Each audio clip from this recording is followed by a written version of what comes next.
All right, family, be sure to join us today because today we are doing Cultivate number 2. What are you cultivating? We want to look at this and we go a little bit deeper because now this concept blows the rest out of the water. So if you don't get anything else from this e-course, these 10 virtues of Mayan, right, are life changing. So plug in, tune in, let's talk. I'm gonna just do a quick talk about it. And those that's interested in the e-course, you can go on down below in the description. You can do the free G&J e-course. If you want to go to the main one, got to holler at me. Get on our email list. All right. Peace.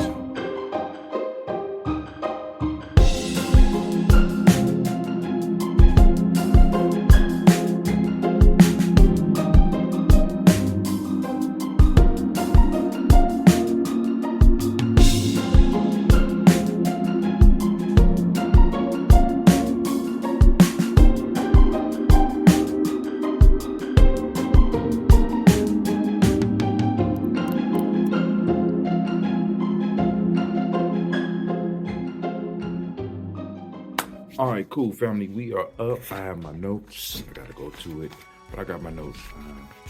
Here we go. Cultivate 2, right? And I'm going through the Nguza Saba Challenge, hashtag Nguza Saba Challenge Self-Mastery Journal.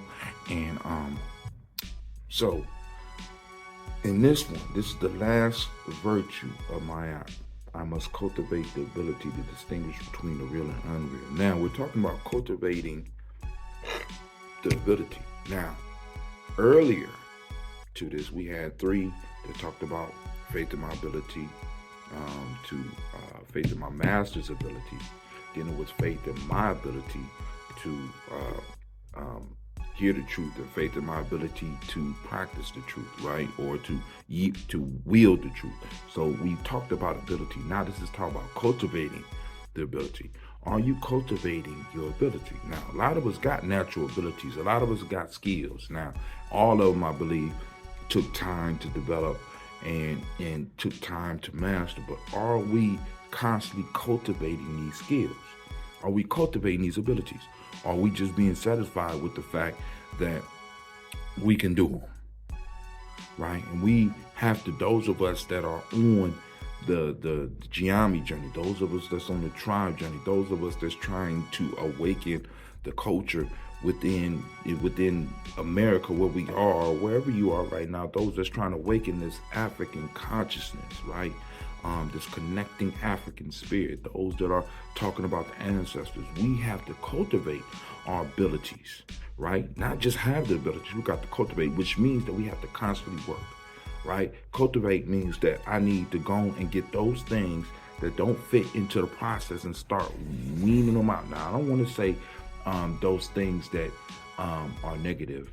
I don't want to say those things that are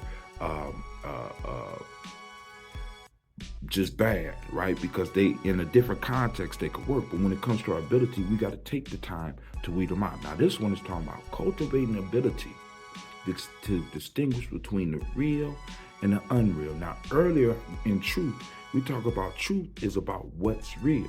So with this lesson, we have to start cultivating our ability to be able to look into the world and find those real things and get them to work for us, get those truths to work for us. But then also, we need to be able to distinguish, not extinguish, the unreal, because the unreal is what guides the world. Now, when you come into knowing, you know that some things, although they are unreal, does not make them harmful, and they could be used, and you have to develop the ability to be able to use those things as well, because the rest of the world are using them. Now, I'm not saying teach people anti-truth. I'm not telling you to teach people to be dishonest, but we have to recognize that a lot of the world are following untruths. They're following unreal things. Now, how can we pull that to our advantage, right? First off, we got to be able to recognize what's real, and we have to understand what is unreal, and then we have to distinguish, is it hurting the people or is it helping the people, right? And we have to be able to go on and use those things to help move people to where we need them to be.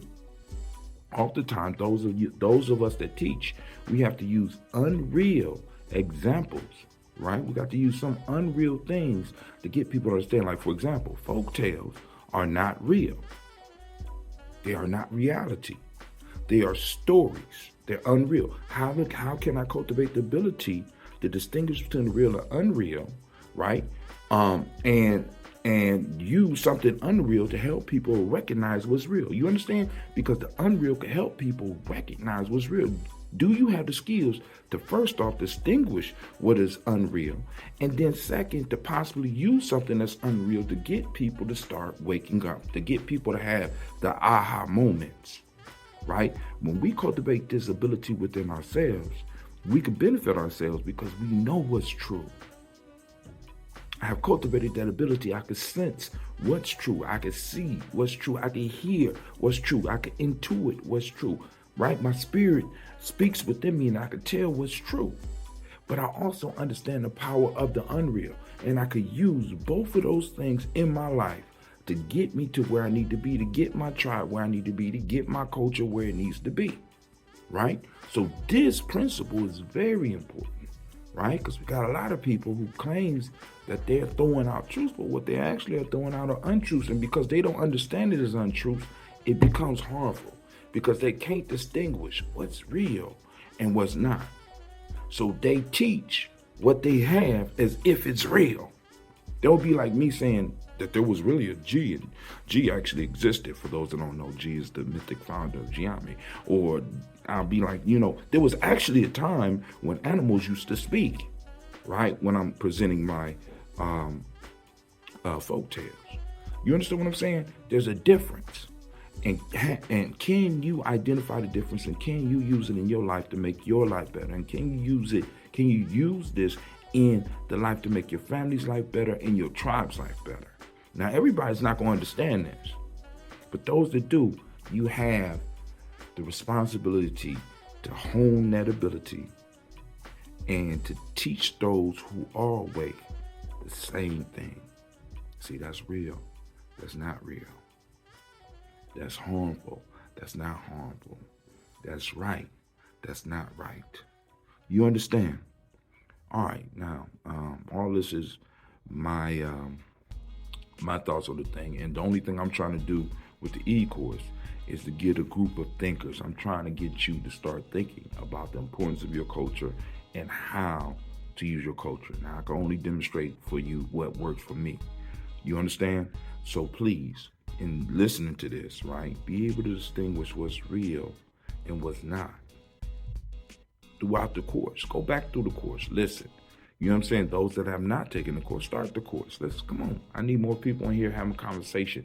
I need more thinkers around me. I got a lot, but I want more thinkers around me. Yo, this is Brother Hatim saying peace. I want to thank each and every last one of y'all for listening to me as I move through this.